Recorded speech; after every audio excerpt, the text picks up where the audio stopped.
Hey friends, welcome to my Renegade review. This is going to be a commuter-friendly video. I will talk about any relevant images on the screen so you can focus on the road and be safe. This is a review from the perspective of an in-game player. I usually do call myself a PvP player, but it's gotten to the point where I get good at PvE to save time getting the gear for PvP. Okay, moving on, the first thing to mention is that I am not a mega Star Wars fan. Destiny is clearly inspired from Halo, Star Wars, Dune, Diablo, World of Warcraft, Phantasy Star, and more. I'm stoked that Bungie got to work directly with one of their biggest inspirations. With that being said, while this is a Star Wars expansion, I'm not a fan. I'm a Destiny gameplay fan. There are also some Star Wars games that I have enjoyed. If I were to score an expansion out of 100, I wouldn't add or deduct points because of the story, because that's not why I play the game. I'm going to quickly gloss over story and lore elements in this review and structure it more towards an active PvP or endgame PvE player. There are plenty of other lore-rich Destiny and Star Wars channels that can give you an appreciation and deep dive into all things lore. Things to know as a returning player. Loot is structured by tiers now. Tier 1 loot has less perks and less bonuses. Tier 5 loot has more perks and more bonuses. You do not need Tier 5 loot to have a viable endgame build. Power leveling. You can farm Tier 5 loot by reaching 451 power level and by doing the harder difficulty options. By simply completing the campaign, you should have 300 power gear, so this is not going to be much of a grind at all. To up your power level, simply do any Renegade or Portal activity.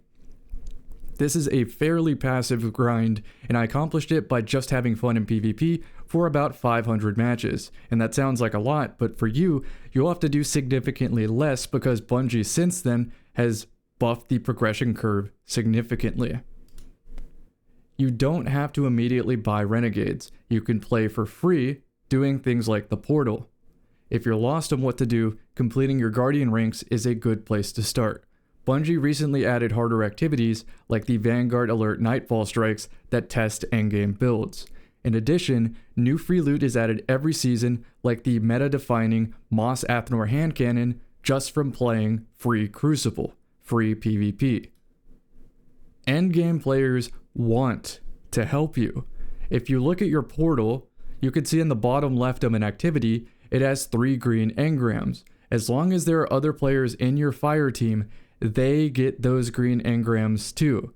So if they're an endgame player and they go through all of their activities, they will want to carry you to get more rewards for the easier, quicker activities. Let's start off with the story, and I am going to gloss over this. The time investment you can expect is 5 to 8 hours, depending on your skill level and what you do. You can use checkpoint bots to speed it up. I would say it takes about 3 or 4 hours with the checkpoint bots. Let's look at the next slide. That's the checkpoint bot on the screen right now. It's a Twitch stream where you enter a command and a bot loads up a checkpoint. You're at the end of the mission, complete it, move on to the next checkpoint, go back to the bot again. The hard mode option turns off the instant HUD elements that tell you where to go. This could be a pro or a con. If you're the type of gamer that likes to explore on your own and not have a game point you everywhere, this is great. But if you want to get it done fast, you might want to have a guide handy on the side. Especially for the Fire and Ice exotic mission, since it is tied to the campaign. Overall, Destiny stories are not my cup of tea. There's too much back and forth dialogue that could have just been a ghost call, and I can't suspend my disbelief. And that Lawless Frontier tutorial definitely overstays its welcome, making you do it like 3 or 4 times when it could have just been once, maybe twice. Vehicles are finally viable with this expansion, which is very refreshing. Sometimes in Destiny you have to use a vehicle and it just gets like one-tapped by a dreg. Let's talk about the exotic mission where you get the lightsaber. This mission's called Fire and Ice. These activities are always artistically gorgeous, but the gameplay is not my cup of tea.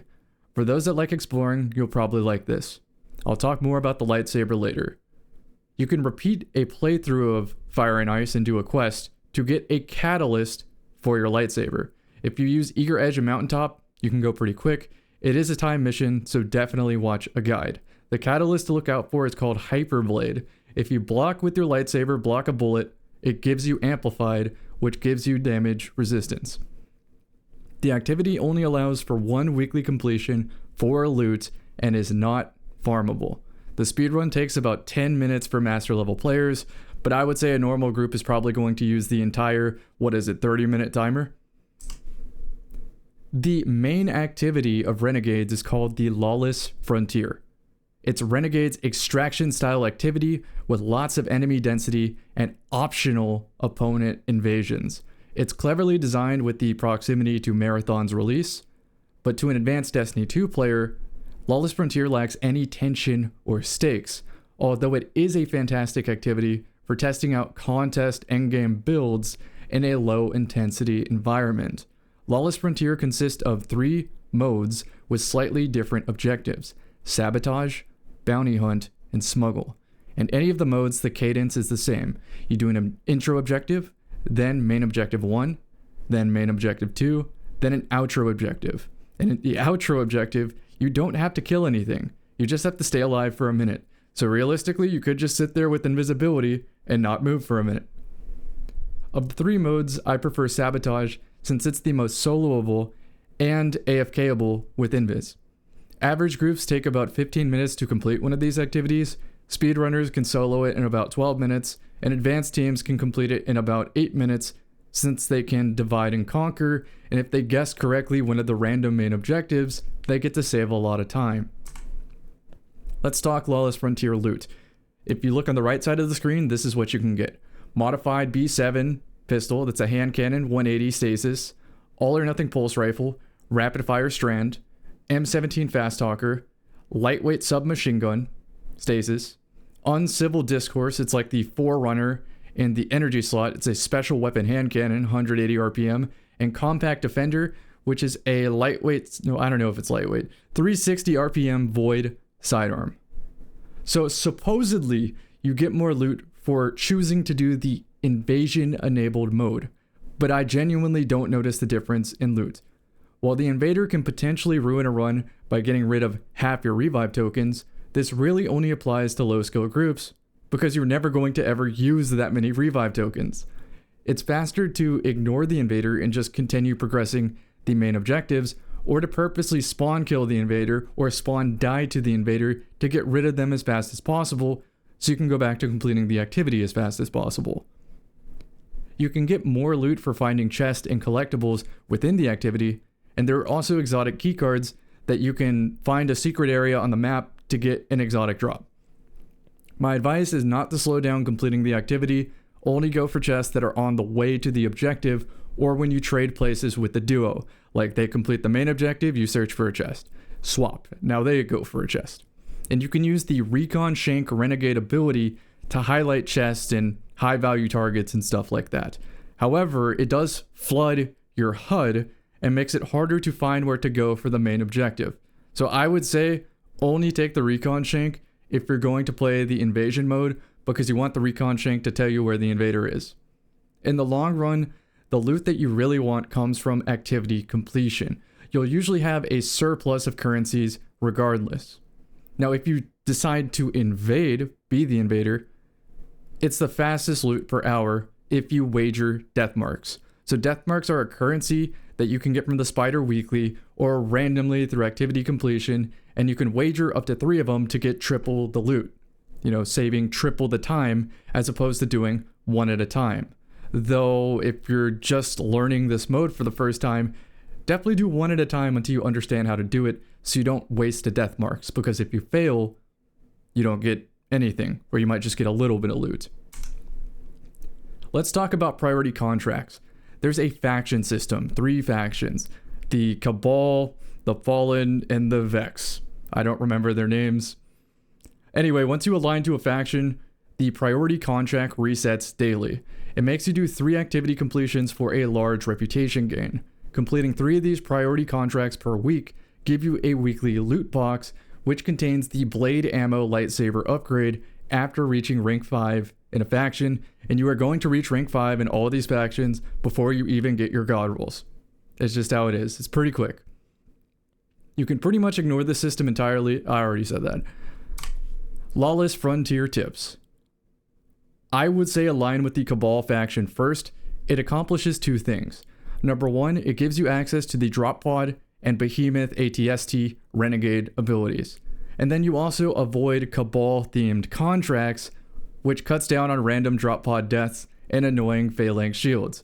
I find that I lose more revive tokens in the Cabal themed activity, and if you align with Cabal, it makes you go to Vex and Fallen activities to progress those contracts. Make sense? Like I said earlier, you can spam invisibility and use the Heart Shadow exotic sword to do objectives without the need to kill anything, so you can focus on your side monitor and watch a Twitch stream like twitch.tv/camicakes. I don't know, just saying. Plan to eager edge everywhere to save time.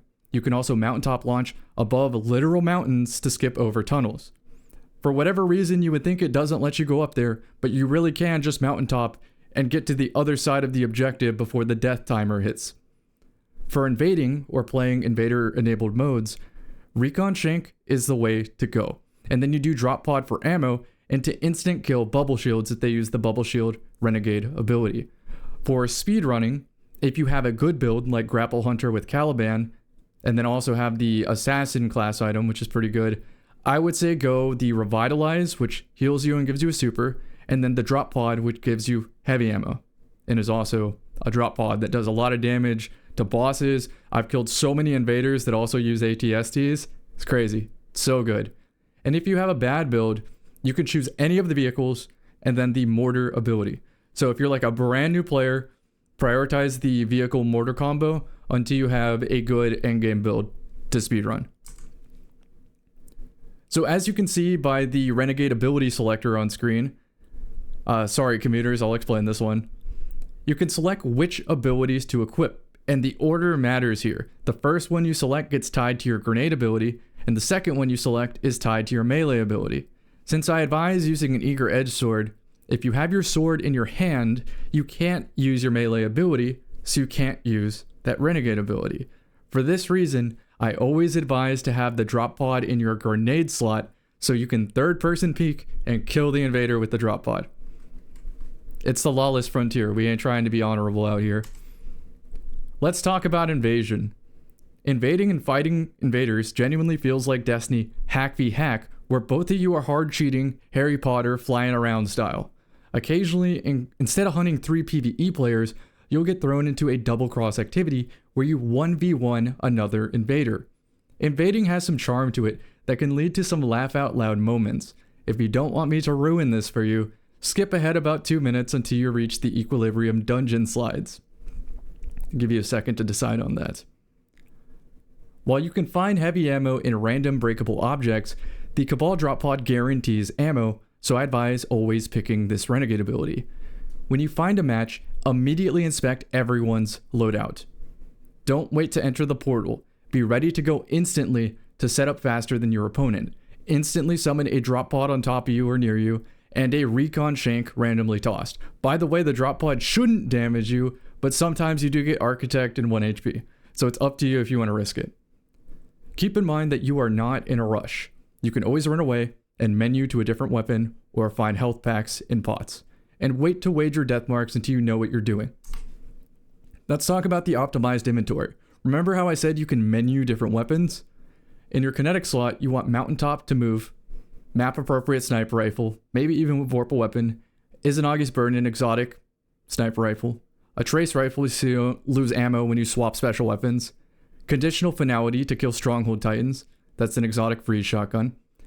In the energy slot, you want the Uncivil discourse, that's the special handcannon, with a PvP roll that gives you like in-air accuracy or something. Another sniper rifle in the energy slot. For a heavy slot, this is mostly what you're swapping. You're going to start on eager edge to quickly reposition and get third person. If they spawn in an ATST, the walker vehicle, go to your menu and pull Queenbreaker's bow. You'll have enough ammo left in it to deal with it. All it takes is 2 shots of Queenbreaker bow to kill the pilot, and they're never ready for it. So if you just launch yourself with a grapple or a with mountaintop, you can just air tap the ATST twice and the pilot dies inside. Dragon's Breath also works too. Once you get the kill, you can menu to Colony or Deathbringer and just start shooting it randomly into corners of the map, and sometimes you just instantly pull a spawn kill, sometimes in a row. You can end the whole match with almost zero interaction from the opponents. Again, it's not a balanced mode, it's hack v hack, no honor here. Finally, if they're going to use the Revitalize ability to get a super, I like using Winter Bite or Black Talon to suppress their super. Black Talon is also good because it's a sword and you can third person, so you know exactly when to throw it to get the trade. For Hunter, I would advise going Prismatic with Dragon Coyote class items so you can improve your sniper rifle. Stasis super because at some point it's going to stalemate and you need that tornado to chase him out of a corner. Clone, Smoke, Ascension, and Grapple. Your goal is to set a lot of radar pings. Even though they have wall hacks, if they use the Recon Shank, it still makes them panic. And then you also have all the agility abilities to escape if needed. For Warlock, I just randomly threw stasis turrets, and for Titan, I just accepted I didn't have a good build and floated with Lion Rampant and the special handcannon. That special handcannon is going to be your bread and butter and what you use to invade. Okay, welcome back for those who skipped ahead to the Equilibrium dungeon. You missed out on learning how to ruin invasion for yourself and everyone else. This dungeon is easy and fast. 15 minutes if you have a good group. Expect a 45 to 90 minute run for most LFG groups. And it might also only be worth farming the first encounter with a less adept group. The 2 jumping section chests do give rewards for every full clear, and then it resets, you do another full clear, it resets, and so on. There is a feat system. It's tied to obtaining tier 5s. You need to put, I believe, 4 of the feats on, and you get tier 5s. There's a final feat called Contest Mode, which lets you experience Contest Mode, which is something we've been asking for, well, since Destiny has existed. We're finally getting that option, so thank you, Bungie. The related quest to the dungeon enables focusing your loot. The Crossbow Exotic Catalyst is tied to this quest and easily drops. As for my thoughts on the dungeon, it is artistically fantastic as usual and an expectedly appropriate Star Wars tie-in. You will have an enjoyable time on the first few clears, but for repeat clears, it is one of my least enjoyed dungeons despite the PvE sandbox being extremely varied and interesting at the moment.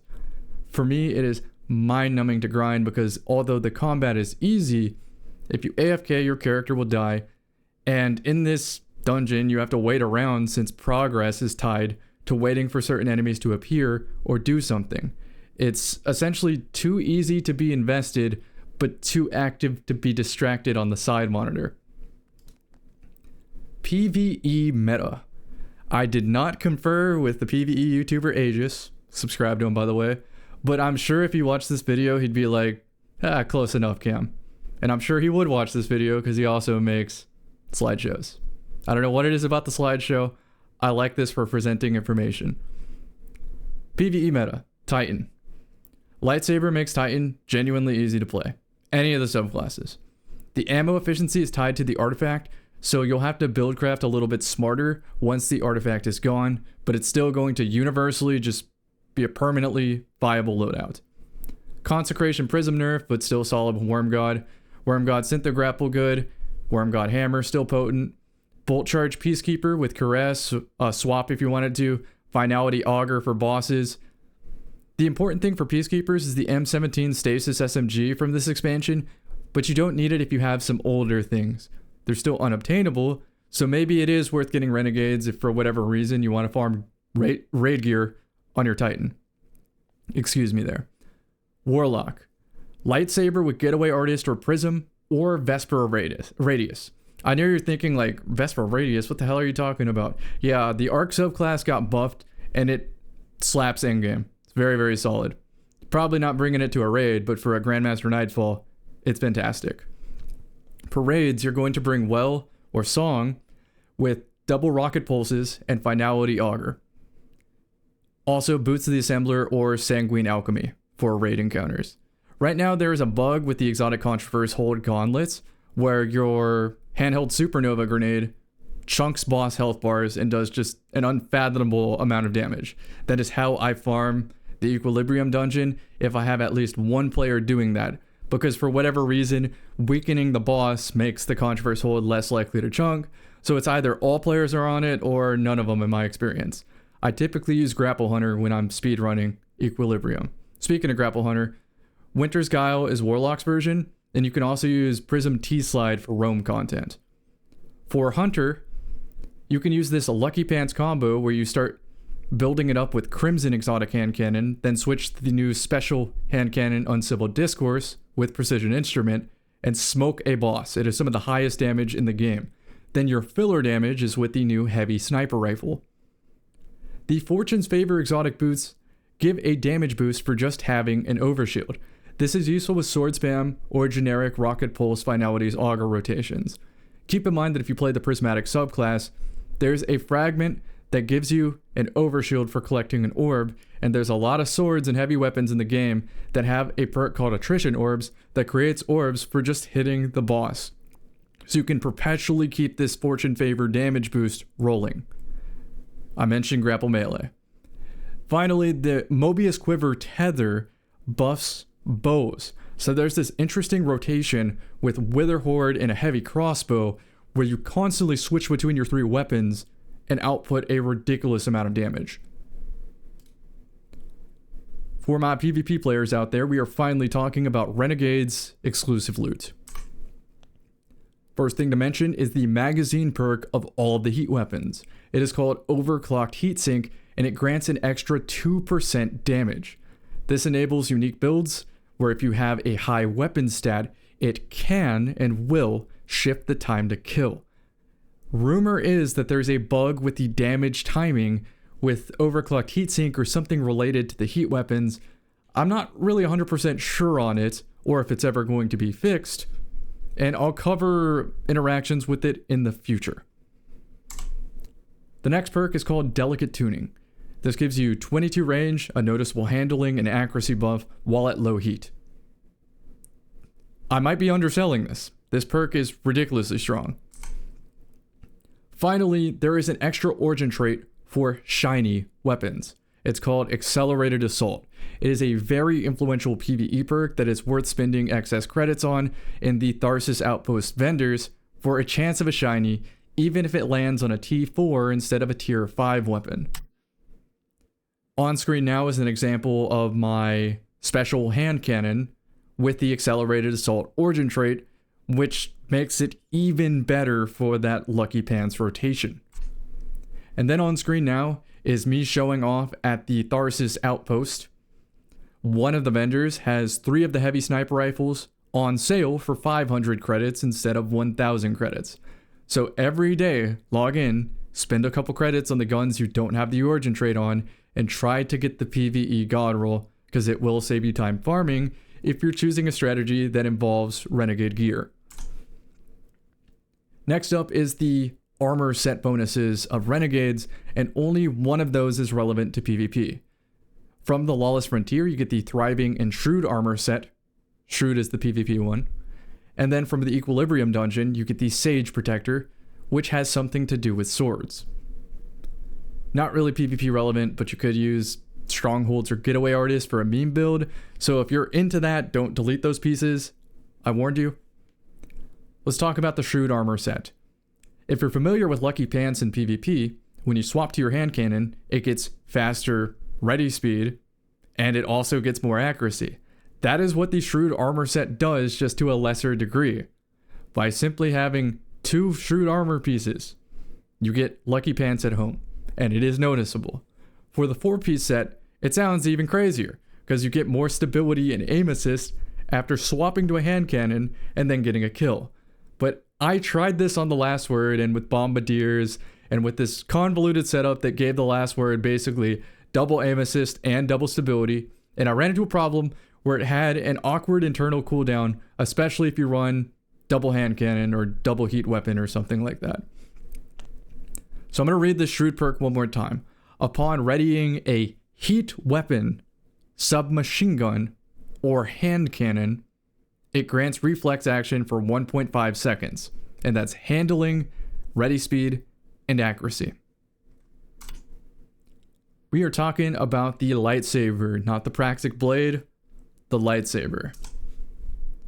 It's an absolute PvE powerhouse, rips through difficult content, and uses minimal ammo. It might even have infinity ammo, thanks to the artifact mods this season, namely the kinetic synthesis perk. You unlock upgrades for essentially being a Renegades completionist. Just do everything and you will get everything on the lightsaber. I don't think the upgrades are necessary to make something like Stronghold or Vesper Warlock good. If you had to go out of your way for one upgrade, get the Hyperblade Catalyst from the Fire and Ice exotic mission. It makes you amplified for simply blocking a bullet of damage. Finally, the part of the video my PvP players were waiting for, the PvP items ranked from most to least influential. Remember that last video I made? Warlock's most annoying PvP build, where I used Weave Walk with the heavy Winterbite glaive and 190 melee, which allows the glaive to 2-tap instead of 3-tap. Weave Walk making you virtually invincible and can still move around, move faster than Icarus Dash, desync on someone's screen, looking like Spider-Man all over the place. They can't do anything about it. They don't have enough special ammo to kill you faster than you get cooldowns. That build. Well, now there's a helmet that makes it so if you cast your rift in the general vicinity of somebody, they get suspended and practically killed with nothing they can do about it. For whatever reason, it's not just a suspend, it's a suspend and like an intense poison that kills them. I don't understand. This is one that I'm scared wasn't even playtested. If you wanted to optimize this build, you could be looking at 190 melee, 140 health, 100 super, and 72 class. That is terrifying. And the only reason you don't see this that much in PvP, 2 reasons. Number 1, it actually takes a while to optimize this build with the Swordmaster set. And then number 2, the conditional finality shotgun can kill them out of Weave Walk. If it wasn't for conditional finality, I would probably not be playing this game. The next weapon worth mentioning is the Conspiracy Honed. Also, did I say the name of that last exotic? It's called Deimos Effusion, exotic helmet for Warlock, and you obtain it by simply doing the campaign on Warlock or doing the Lawless Frontier activity and using an exotic keycard. Okay, now on to the Equilibrium Dungeon Sniper Rifle, Stasis Rapid Fire Sniper Rifle, Conspiracy Honed. Emphasis on the word rapid fire sniper rifle because it's not supposed to double body shot the opponent. But because of the overclocked heatsink and the fact that it's a heat weapon, it double bodies opponents in PvP. And it does way more than that. Being a heat weapon, it's like it has 4+ perks in one. Number 1, running over ammo automatically reloads it just like the overflow perk. Number 2, double body with overclock heatsink. You can also shoot them in the body and melee cleanup. Number 3, it has a perk for consistency. Number 4, it gets another perk for consistency. So you could have Lone Wolf plus opening shot, delicate tuning plus moving target, and so on. Having this much range on a rapid fire is unheard of because that's usually how they're balanced under the hood. So when you play a giant map like Widow's Court and you're taking the longest possible sniper rifle lane, your bullets bend harder with a higher range stat. I'm oversimplifying it, but just keep that in mind for why this breaks the mold of a normal rapid fire sniper. Number 5, this can have a 7 out of 5 god roll with multiple perks that features both Vorpal and box breathing to swap to in trials without losing ammo. Now why might that be important is because if you get Vorpal and box breathing at the same time, without even overclock, you don't even need overclock, it kills a Spectral Blade supers. And again, it's a rapid fire snipe. Finally, it can be used with the Shrewd Armor Set bonus to have a better ready speed, which means that you can use something like the Finite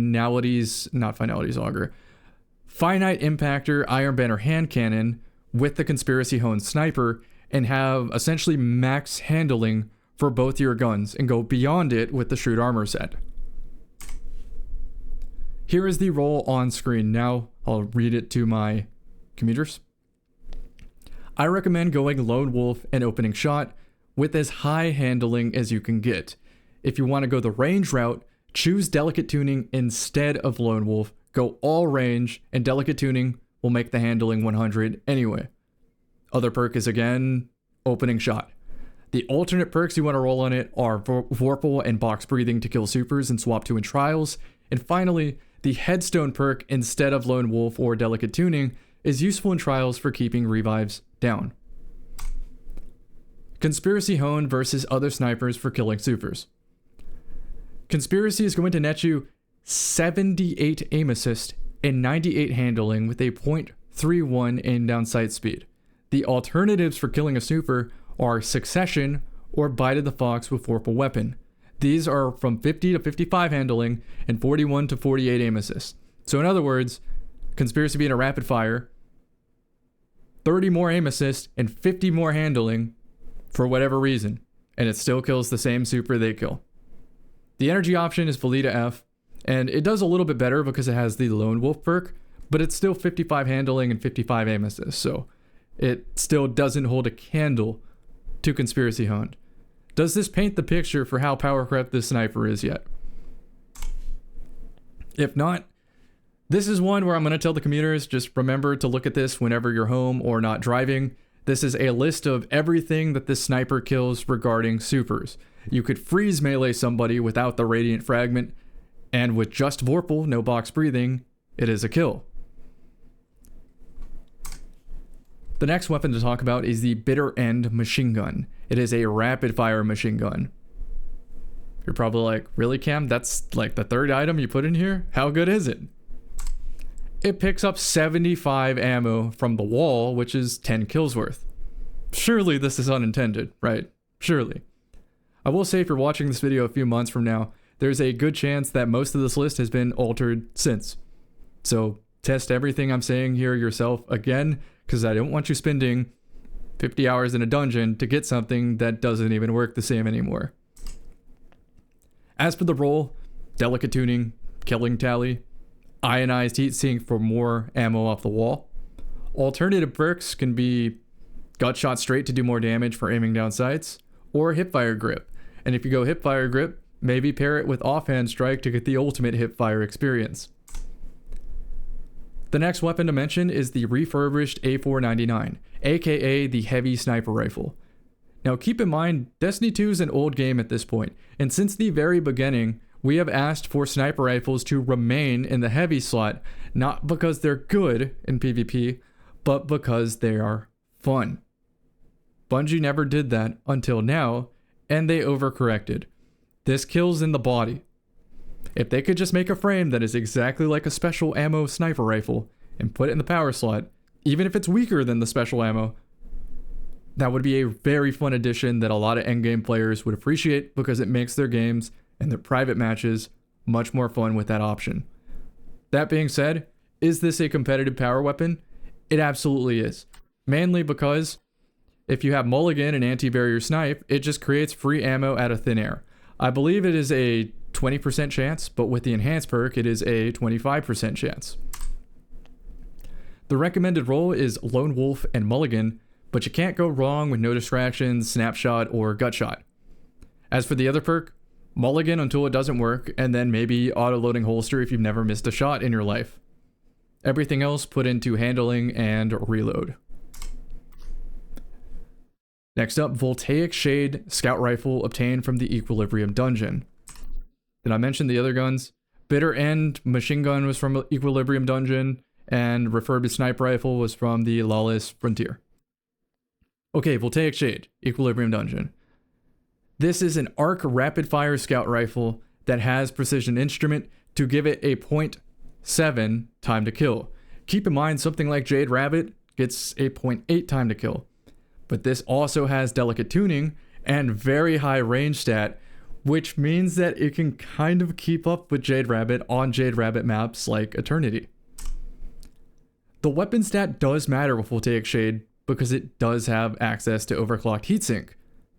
If you have 165 weapons, you don't need precision instrument to reach that 0.7 time to kill 4-tap. So instead, you can run something like Jolting Feedback, which procs, I believe, on the 5th bullet. So if you miss a headshot, you jolt the opponent, it gets the kill, and that can activate cool things like Flawless Execution on the Hunter to get wall hacks. Then the other perk to recommend doesn't really matter, pick any of them you want, but there's Meganura, which is like a juiced up Firefly, that if you're combining this with the overclock heatsink 4-tap and jolting, you might be able to bomb some teams from a distance, which sounds kind of fun. So don't delete this roll if you have it. Could be fun. But for those who want the competitive loadout, this is a heat weapon, so it works with the Shrewd Armor set bonus. If you go the PI plus delicate tuning, this is going to punch way out of its weight class, and then still have the handling and ready speed with that armor set, and you can also combine it with any submachine gun and still have that fast swap speed from one to the other. So this is just going to be an insane loadout. Next up is the Uncivil Discourse handcannon obtained from Lawless Frontier. It is a special weapon, 180 RPM, arc. For PvP, I recommend Lone Wolf and Precision Instrument. If you crank up to, I believe, 160 weapon stat, you can 1-head 2-body. And if you want to get silly with it, you can 2-head with Overclock plus Desperate Measures and a Radiant Melee ability. So maybe you play Peacekeeper Titan on Prism, punch somebody, swap to this thing, and then suddenly you have a 2-tap. And if I'm wrong in the math here, just put a Arc Surge on your boots, and I'm pretty sure it will do it. This thing is amazing, mostly for mouse and keyboard players. Don't get me wrong, controller players can also get benefit from it too, and it's extremely consistent. I would argue that it's twice as good as Forerunner. No exaggeration. But for a controller player, you can just snipe. You can use the instant kill weapon. The next one to mention is the modified B7 pistol. This is the Stasis primary 180 RPM handcannon, obtained from Lawless Frontier. It can have delicate tuning, and it can have overclocked heatsink. With the 180 weapons in overclocked, it's a 3-tap. And this is different than the Precision Instrument ones of the past that require 165 weapons. Precision Instrument is different because, let's say you shoot the opponent twice in the head, and then your teammate shoots them once in the head. They're not going to die. But if both of you are on this hand cannon with 180 weapons, you shoot an opponent twice in the head, your teammate shoots them once, they're dead. Because you don't need Precision Instrument to make it 3-tap.